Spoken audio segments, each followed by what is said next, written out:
So what did you do, Isaac? Did you knock this guy's boat out? Make him get stuck?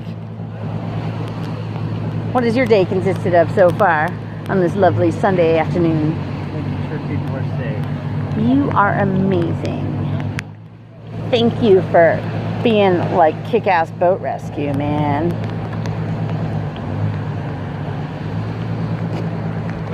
I'm glad you're there for people. Hopefully his boat gets unstuck and there's no injuries. His family looks safe, right?